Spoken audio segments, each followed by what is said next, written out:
Welcome to another Good Dads podcast. I'm Jay Fotsch alongside Dr. Jennifer Baker for another Good Dads Great Communities.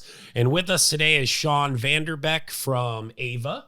And we also have Jill Garrett from Texas County Chapter. And why do we have Sean and Jill on today, Dr. Baker? Because they are winners. Oh, well. They're winners. We always have winners on our podcast. Yes. But I mean, minus me. They are key figures in their great community. Ava, Missouri won our first place contest for being a great community for good dads, and they won $10,000 to promote father engagement. Very cool. Nice. Very cool. Yes. That's awesome. And Texas County, which has a number of small communities in it, where Jill is from, won $2,500, which is pretty amazing because I don't know, were you guys a chapter last year at this time? No. So they've really worked hard in the last year. Okay. Yeah. So and we're going to try to figure out on this podcast how we're going to spend the money. well, So this is almost like a game show. You know what I mean? This is like a game show episode where we get to divvy the money. We've got a poll at the end, right? The video right here. You guys get to vote on like where how you they want the should money spend to the go. money. Yeah, this is fun. Yeah, I This don't is- think so. this No, is they really get to fun. decide their advisory group in their Oh, community. What's gets- best for their community. Right. Because, I mean, that's why we talk about That's why we're how doing Good this. Dads fits your community. That's right. In Texas County and in A-Town, as I like to call it, Ava. I'm familiar with Ava. I've been to Ava more times than you know.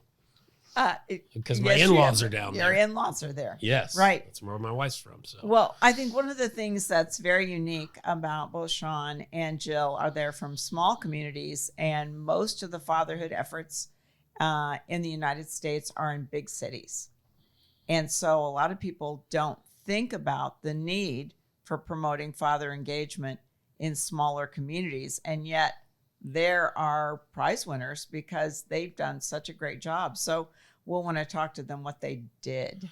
Well, and it's what's interesting, you know, even you, when you founded Good Dads, Dr. Baker, and we talked about this on multiple podcasts of rural communities in need of dads. And that's kind of been your mission from the very start as trying to reach out. And we're very grateful to have both Sean and Jill here with us today, and especially focus on these rural communities. Yeah. So maybe they could tell us a little bit about, just a little bit about their community, what it's like, who lives there, that sort of thing. Maybe we should talk to Jill first because Sean, once we get him going, he may not stop. Oh, That's good. I don't know that we'll have that problem today. So, Okay. Jill, what are you guys looking for? Well, about our community. Yeah. So Texas County is made up, primarily we're farmers. So it's a big farming community. As everyone know, of course not, but we have I believe we have 7 schools in our county. And we decided to go Texas County-wide instead of just a town, just because of size-wise. So our county is, it's the biggest county in Missouri, land mass-wise. So it covers Houston, Missouri, Licking, Missouri, Success, Missouri, Plato, Summersville, Kabul. It's got a lot of little towns in it. And none of those communities is over 5,000. No. A lot of land, just less population. Yeah. Like Houston is the county seat, and I believe our population's right around 1,800 people. Yeah. So it's very small. But so yeah, that's my hometown, and we really didn't have a lot going on with promoting fatherhood. And I noticed that whenever I was working in a coalition, and we were doing parenting classes, and I was getting trained to be a facilitator for different parenting classes. And I just noticed that it was always moms that came. And so I just thought, where are the dads? Like, what can we do to get the interest for fathers? And so I started looking, and lo and behold, Good Dads actually called me. And I was like, what just happened? But I was looking and it just like fell out of the sky. And I believe when you had your first New Pathways class, 29 men showed up the first night, which is like amazing. Yes. We haven't even, in our larger communities, including Kansas City, we've never had that many people show up first. Yes, we night. had to have 4 facilitators. Yeah, Wow. that's amazing. That is really great. Yeah. Now, Sean, I know because we've had conversations over the last 3 years. I mean, it took a while, but talk a little bit about Ava and what's the community like. You're known for something very special in Ava. So the Foxtrotters? Yes. Yes. So we were talking about that a few minutes ago. I've not ever been, unfortunately. Oh. Driven past it many times, but I understand I might. No, I'm kidding. Yeah, come on. Come on by. I'll be announcing I understand the horses I this might summer. be helping announce horses at the Foxtrotters this year. Again, like she said, we got a lot of farmers in our neighborhood. I think Ava is Douglas County, really. So we've only got a population of maybe 3,000. I honestly don't know what it is. And I'm sure before Good Dads, there wasn't an organization there that was fighting for dads. I'm pretty sure there wasn't. As you said, it took a while to get started. 3 years ago, I showed interest. Dr. Baker came to Ava, saw her presentation, and I knew it was for me, but I didn't know how to get anything started. And I was fearful, Anyway, now we've had 2 2.0 classes, one within my reach, and we're getting ready to do another one. What else? Making connections. The connectivity in a small community is big. It's important. What was really helpful is you met Kayla. Yes. Bremer. Yes. And she was a child prevention specialist, which is a new position in the state of Missouri. And together, the two of you, this is something you'd wanted to go on for a long time. Yep. But together, the two of you actually made it happen. And I came down and made another presentation. Yep. And that day, there were probably 20 or so people in the room. That is correct. So yes, Kayla Premer, I'm not sure how to pronounce it. She was the ace we needed because I was just timid. I didn't know what to do. And she said, well, I would never use timid to describe you. Oh, well, I was. And she just said, okay, we're going to have a class on this day. Now go find them. And I said, okay. And it worked out well. So let me ask both of you something, and I know that there might be different theories, but when you said a lot of the dads weren't showing up before you had good dads in your community, and you were like, this was for me and I need to find other dads. We've talked about churches before. Obviously, small towns have churches, but that's kind of what Good Dads kind of reaches other part of the population of the dads too, that maybe aren't in a specific church. And also you talk about rural communities, you talk about farming, and you talk about men staying on the farm to work all day. Is this kind of something, and you might even, since you grew up on a farm, do dads just kind of stay on the farm and they don't go into town? Is that kind of why? Like the moms go to the school events? Like, is it that traditional? Like, is it that old school? All right, you grew up in St. Louis, right? Okay, yeah, that's what I'm wondering. See? No. Like, do the dads like, I don't have time to go into town. Well, I got to stay here at the property with these animals. No. No. Okay. See, educate me. That's and why there are some industries like, isn't Arnell in? LNR is LNR, there, and then there's also Durham, and both those companies I would love to get involved. Small factories. Yes. Mm-hmm. Yeah.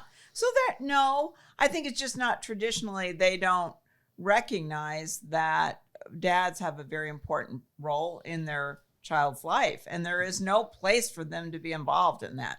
I mean, they don't necessarily go to school. I don't know, Sean. Well, they got hunting and fishing, right, Sean?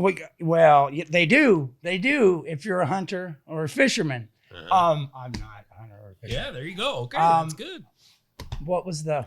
Why do you think dads are not that involved in... I think it's just, it's always been that the moms take care of that stuff. I did not realize how important it was that a father be in the home, even though I come from a home without a father. But now I see, wow, a lot of the mistakes I made was just simply because there was not a father there to advise me and help me navigate. And aren't you a single parent father? I am.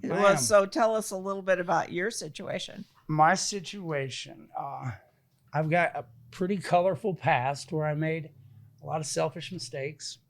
Finally got myself together. 2016, I got custody of my 2 girls.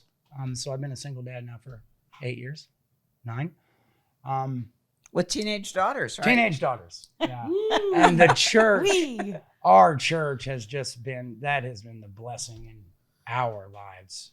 You know, the church knew my girls before they knew me, actually. And so it's been, I don't want to say it's been tough because there were so many people helping. Yeah. Because there were so many people in my community, our community, that helped in the raising of my girls. I can't sit here and say it was so hard. What was hard was figuring out how to be in 2 places at one time. Yeah. That was what was hard. But, it's been awesome. There was a time when I just wanted to be a good dad, just like any father wants to be a good dad. And I wasn't being a good dad. But then the joy that comes from when you're finally being a good dad, it is nothing to compare it to. It is worth it. I wish for every father that wants to be a good dad, I wish they get the opportunity to be, because it is very awesome. And what's so amazing about good dads in any community, whether that's even the dads we talk to on this podcast or anybody that, you guys get your groups together, just hearing another dad go, oh yeah, like my 6-year-old did that. Or, yeah, sometimes she just pushes back and she'll get all the toys out and not listen.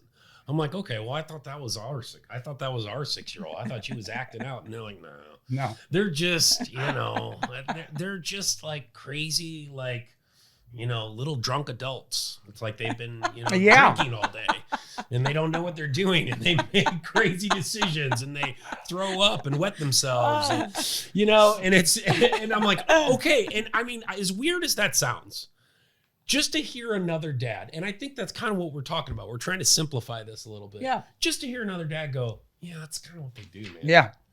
I go, oh, okay, I'm not alone. No. And I think like listening to you guys, to have those group of dads in your community, just to have those little conversations, to be like, hey man, having teenagers is hard. I got you. I don't know how to be at 2 places at once. Right. And when I try to do it, it doesn't work out good for anybody anyways, because I'm stressed out and everybody else is stressed out. And then I'm just adding to the problem. It's just little things like this that really help us through the day with what good dads do, especially for your community. It's so great to hear that. Well, there's so many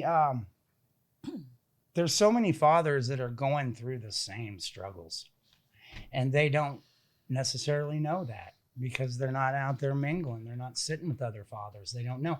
You can get a group of guys together, and then the insecurities or whatever kind of slowly disappear, and then the alpha male behaviors kind of subside. And then once you get one guy talking, then you get another guy talking, and then that's where that's the vulnerability almost. It's huge. And then once you can get that group of guys to open up and talk, that's what we're after. Yeah. That's awesome. That's it. So this Good Dads podcast is brought to you in part by our generous supporters. This week, we'd like to thank the following: Harry Cooper Joplin Supply, ESC Consulting, Dr. and Mrs. Benji and Lori Lambert, Pinnacle Family Advisors, Victory Mission and Ministry. Thank you to all of our sponsors. Visit our website at gooddads.com to learn how to contribute to the Good Dads mission. So, a lot of people who grew up in big cities or live in big cities think like life is simple and easy and just beautiful in small town. And I mean, as much as I love small communities, they're not always, Mayberry. Right. So I'm wondering, Jill, if you would talk a little bit about some of the challenges that our smaller communities face. Yeah. So I think right out the gate, I'll talk about transportation. Texas County is huge land-wise. So to get from point A to point B may be very difficult. We don't have any kind of public transportation at all. So, I mean, there's a few city buses that might help out, but if you live outside of the city at all, it's going to be very difficult. So that's a difficult thing. And then the opportunities to gather. I mean, he hit a lot of key things, I think, whenever he was talking about how the vulnerability with men getting together in this group. And the reason I go there is because I think women tend to do that naturally. Maybe it's at soccer practice or whatever, but men don't do that naturally. Like women tend to find their tribe and be a part of it. And so in small areas, I think that happens even less for men. Poverty is a big thing. Jobs are very, very hard to find. And the ones that are there, maybe they aren't paying as much. I mean, you can look at median household income in our areas and just see it's pretty low. I think, people think, well, housing cost may be lower, but groceries can be higher. When we lived in a small town, buying groceries locally, I would drive to a grocery store 25, 30 miles away because the groceries were actually cheaper there than in our small town. Yes. And so that's a thing. And of course, gas, you've got to drive for a lot of things. And I also know, like, one of the industries in your community said they'd love to have more workers, but there's not enough houses for the workers who live there. Right. Housing and so is expanding, a really big deal. it's a big deal, finding sufficient housing. And so then you get experience, sometimes people call the brain drain, kids who have a bright future, who grow up, they graduate from high school, they go to college, they don't come back.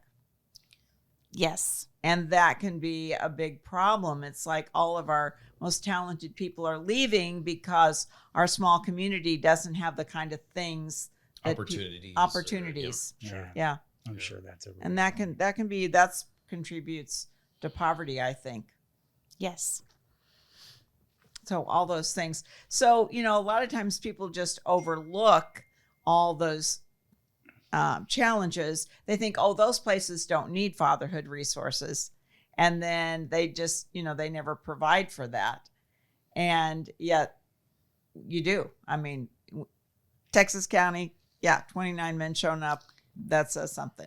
Now, though, I want you to talk about some of the great things that you do that maybe they wouldn't do in a larger community. Not even in Springfield, they wouldn't do some of the things you guys are doing. And maybe, Sean, you could start by talking about the food.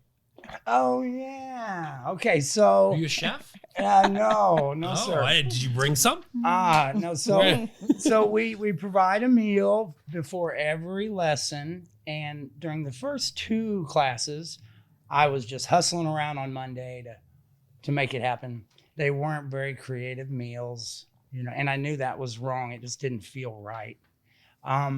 So then one before this last set of classes, the lessons, I put a piece of paper up at church and asked everybody if they would pick a weekend, or who would like to pick a weekend and provide a meal.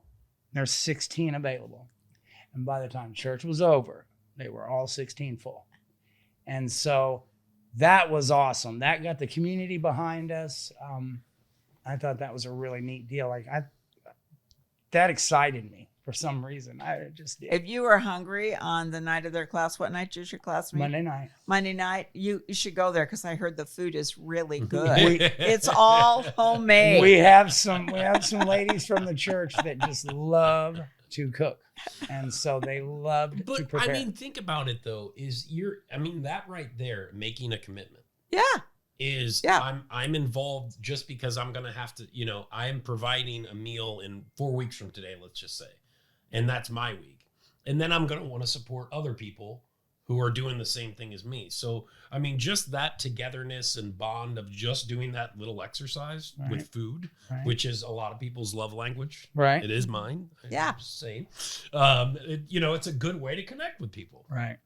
And it's a really wonderful way to get the average person to just connect around that. I want to do something so we have more good dads. So you know what? I'm making the meal on Monday night, and that's my contribution. That doesn't happen in Springfield. They might get pizza one week, hamburgers another. And that's what I was doing, was providing Casey's pizza too often, And so those particular people are asking now, when do we sign up for the next set of classes? So, that's exciting. Yeah, it was really exciting to me. Really exciting. That's one of the reasons they won the award, because they were doing stuff like that. But we got you can buy a lot of Casey's pizza for $10,000.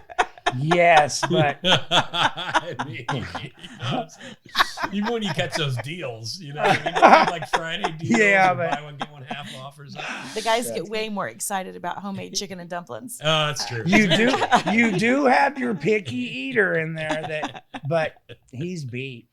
Everybody else is happy.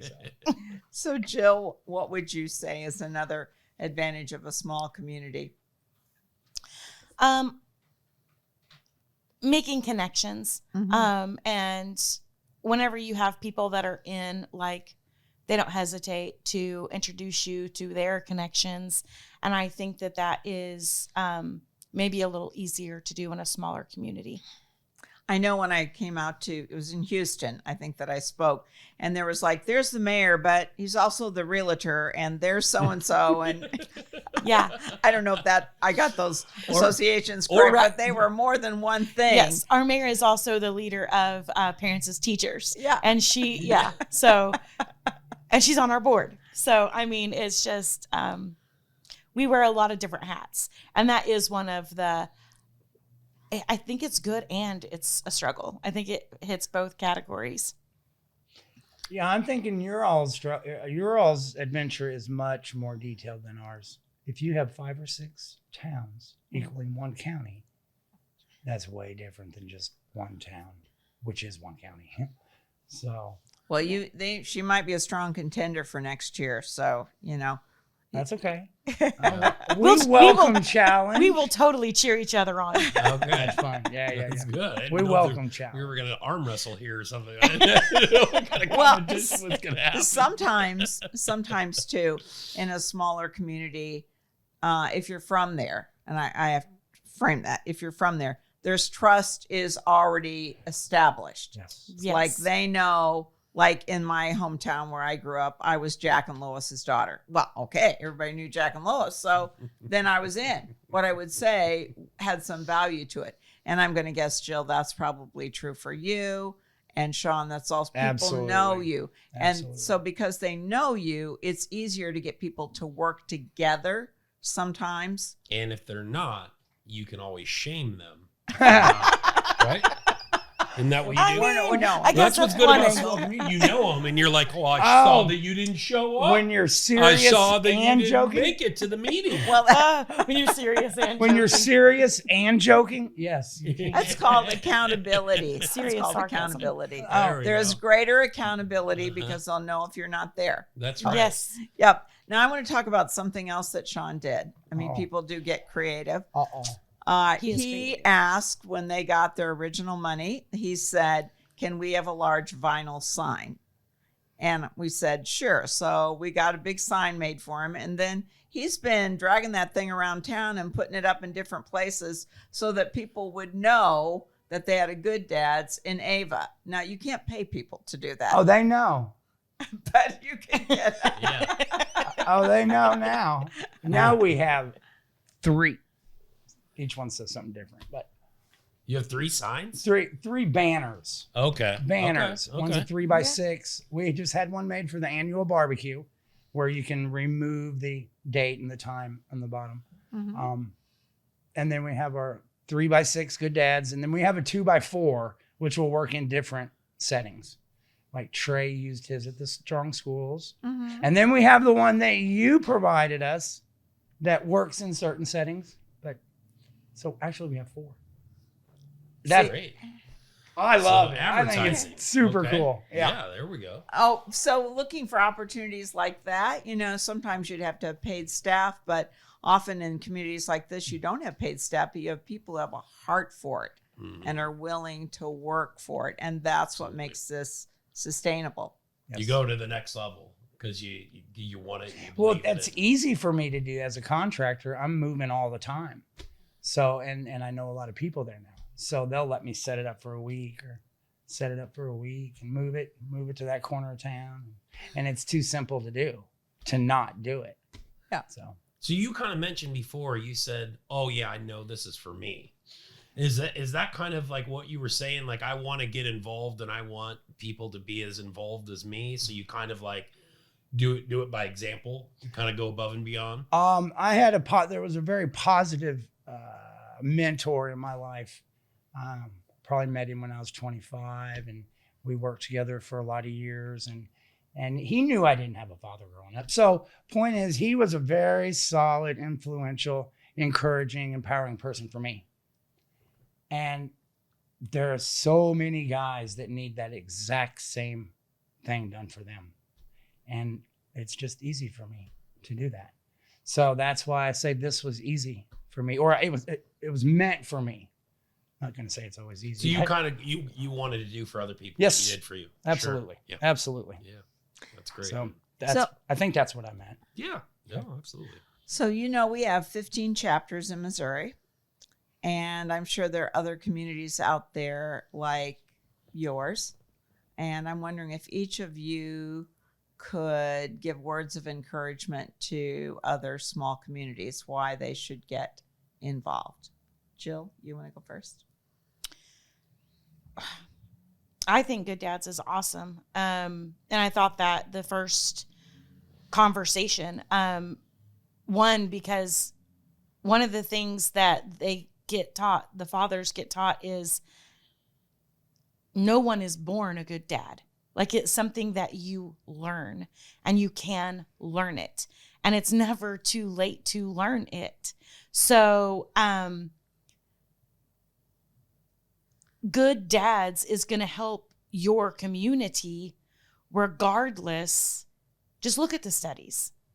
Like, look at what the studies say about what good dads in a community looks like and how that improves your communities. Even if each home doesn't have a good dad, if you have more good dads, they're going to be like the mentor that Sean was just talking about. Mm-hmm. And so they will mentor those kids because they know how badly those kids need that. So if you have more good dads in a community, it's just going to be good for your community. And I think that we all, I think most people really want what's best for our children. Like, the children in our communities, we want to keep them safe. We want to keep them off drugs. We want to keep them out of jail. We want to keep them safe. We want to do all those things for them. And that's what having good dads in your community does. I mean, textbook, the stats just, they prove it. And so a word of encouragement is, I think that Good Dads is for every community of any size, anywhere. Get yourself a couple of people who will go after it and believe in it and love it. And honestly, I don't know that it's going to build itself. It just will, because most people want what's good for our children. Thank you. Awesome. Thank you. There's what else am I to say? You just wrapped that up beautifully. Every community has those people that want to love on other people. They're scared to do it. And so I want to say every community has a me, that can get this up off the ground. Well, you have to have a Kayla, but don't be scared of it. Just do it. I don't know what she said so much good stuff in there. Well, and we all play our part. you play your part and Kayla plays her part. That's the beauty of it, is even if you're scared, like, just find your niche. Rather you're the front man or rather you're the person behind the scenes that does stuff. I mean, we have people doing stuff for our chapter that you would hardly ever even see, but it would not function without them. Amanda Kane, we would not be going without Amanda. We just wouldn't. Yeah. Yeah, it's great with these communities, and we talk about this a lot of time. Is what's your expertise that you can throw in? You know what I mean? Like, it's almost like at church. Like, I'm not going to be the singer, but there's somebody that can contribute and help out by singing. Right? Yep. I'm not going to do the instruments. I'm not going to do that kind of stuff. There might be some people like, But I don't you want love to to eat. Yes, I could show up to eat. I could cook. That's great. Some people like to just take notes and be organized. You can do that, but there's so many different ways that you can help out. And don't ever think that you're not helping out by doing certain jobs. Like, you don't have to be the president of everything and know every single thing. I think that's right. What it's all about, is starting at something very small and finding these people. Like, oh, we need an accountant for the $10,000 that we're going to have in Ava. Yes. That we're going to buy a good dad's horse. It takes. And parade it around, right? No. It takes. Everybody just put a banner is a on piece to the puzzle. Everybody But is a maybe piece. you could have a Good Dad's banner at the event. What do you think about Absolutely. I love it. Another banner, be number 5. Well, you know what? If you break them out every year at that event, or that annual event, hey, we're just building them up, man. And we keep talking, but it's the National Foxtrotter Association. Right. Foxtrotters are a kind Missouri. of horse. Yeah. It's in Missouri. They trot. Yeah. They canter. And they do things. They flat foot walk. And you're really going to be there. I'm going to be announcing. You're going to be the there. horses this All summer. right. Yes. Yeah. They're a big I'll deal. see you then. I hope so. Well, thank you guys so much. Good Yes, Dads, thank great you. communities. Of course, Sean Vanderbeck from Ava, and then Jill Garrett from Texas County, and Dr. Baker. Thank you You're welcome. very much, as always.